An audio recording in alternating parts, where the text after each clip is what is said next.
भारतवर्ष के एक विषम अंधकारमय कालखंड में भी अखंड जलती चेतना की ज्योत यानी चैतन्य महाप्रभु जी भगवान कृष्ण के अंशा अवतार, जिन्होंने कृष्ण भक्ति को हर घर हर हृदय तक पहुंचाया और समाज में वह आध्यात्मिक ऊर्जा उस विषमता के विरुद्ध लड़ने का आधार व बल बनी।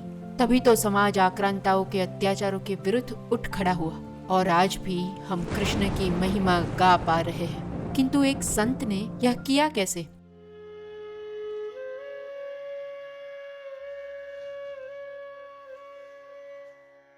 वर्ष 1486, 18 फरवरी, नवद्वीप, बंगाल। फाल्गुनी पूर्णिमा का दिन, चंद्र ग्रहण के उस शुभ दिन पर पिता जगन्नाथ मिश्रा व माता सची देवी के छोटे पुत्र विश्वंभर मिश्रा का जन्मदिन।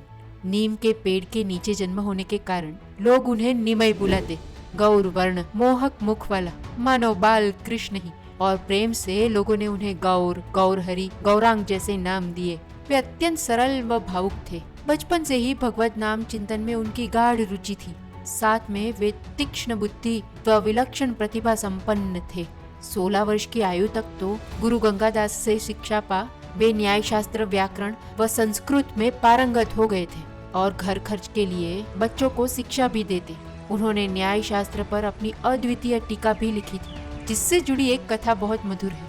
उनका एक मित्र था रघुनाथ, जिसे न्याय शास्त्र में अपने कार्य से संपूर्ण संसार में ख्याति पाने की महत्वाकांक्षा थी। मित्र रघुनाथ ने जब निमय द्वारा न्याय शास्त्र पर लिखी टीका पढ़ी, तब वे फूट फूट कर रोने लगे और बोले, मेरी इच्छा अब कभी पूरी ना हो पाएगी, तुम्हारा ग्रंथ अद्भुत है।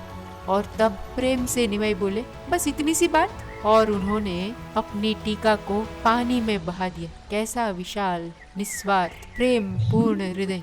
उस बीच उनका विवाह लक्ष्मी प्रिया से हुआ था, पर उनका कुछ समय में ही सर्पदंश से देहांत हो गया और माता के आग्रह पर उन्होंने दूसरा विवाह विष्णु प्रिया से किया था।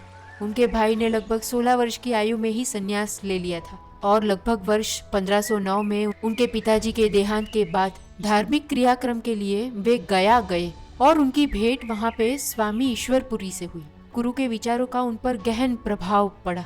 उनका कृष्ण प्रेम अब अश्रुओं में बहने लगा। वे एकांत में प्रगाढ़ ध्यान में रहने लगे। संसार से विरक्ति का अनुभव बार बार उन्हें होने लगा था। वे तो अब कृष्ण मिलन के लिए वृंदावन जाना चाहते थे, पर उनके साथी किसी तरह उन्हें अपने गांव नवद्वीप ले आए।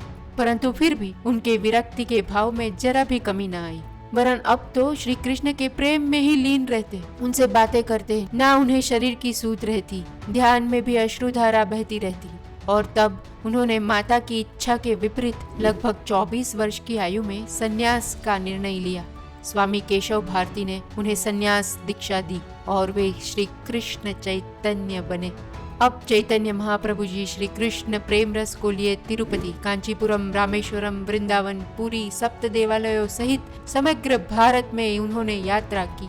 उनकी भेंट वहाँ पर स्वामी नित्यानंद नितई से हुई और दोनों मित्र बने और निमय नितई की जोड़ी कृष्ण भक्ति रस को कीर्तन, गान, नृत्य के द्वारा सरल स्वरूप में सामान्य जन जन तक पहुँचाने लगे।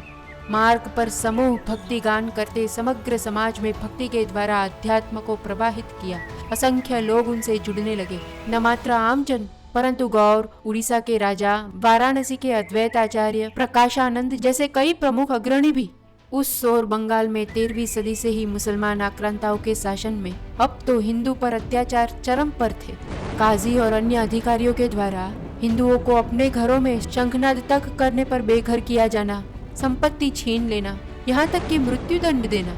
जिसने जनेऊ धारण किया हो उसके मुंह पर थूकना, मूर्ति के टुकड़े कर सड़कों पर फेंकना, मंदिरों के प्रांगण में शौच करना जैसे पशु तुल्य व्यवहार आम हो गए थे। हिंदू समाज में एक भयंकर निराशा व भय को व्याप्त करना उनका उद्देश्य था, पर उन्हें कहाँ पता था कि यह भारत भूमि के तो कण कण में श्री कृष्ण का नाम बसता है और इस बार तो स्वयं श्री कृष्ण पृथ्वी पर अवतरित थे। चैतन्य जी ने तो अब उन्मुक्त होकर सड़कों पर कृष्ण भक्ति गान कीर्तन गाते एक अभियान छेड़ा।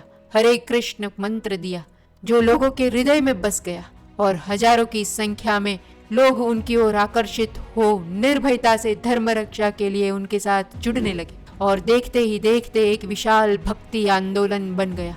काजी द्वारा उनको चेतावनी भी दी गई, परंतु श्री कृष्ण साथ हो तो भय कैसा।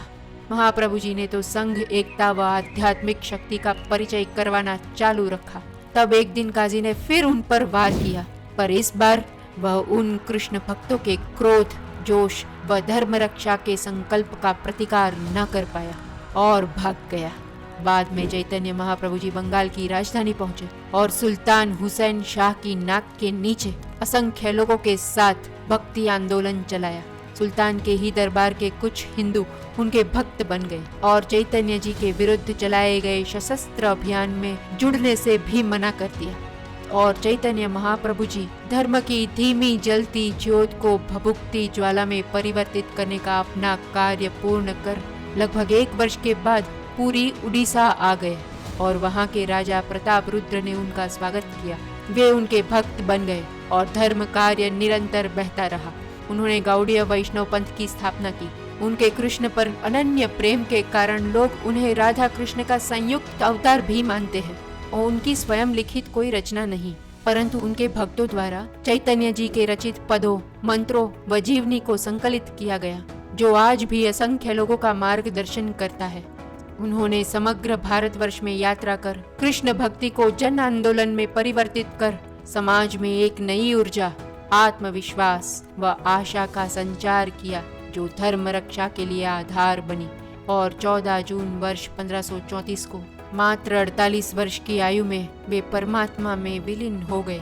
भारतवर्ष की भूमि तो है ही अनूठी। ईश्वर ने पृथ्वी पर कदाचित यही एक पवित्र धरा को चुना है, जो अपने आध्यात्म से समग्र विश्व को संतुलन में रखती है। तभी तो चैतन्य महाप्रभु जी जैसे संतों के अवतरण से ही समाज में व्याप्त आध्यात्मिक ऊर्जा चट्टान की तरह संघर्षों के सामने अडिग रह धर्म रक्षक बनती है और अनंत काल तक प्रवाहित होती रहती है।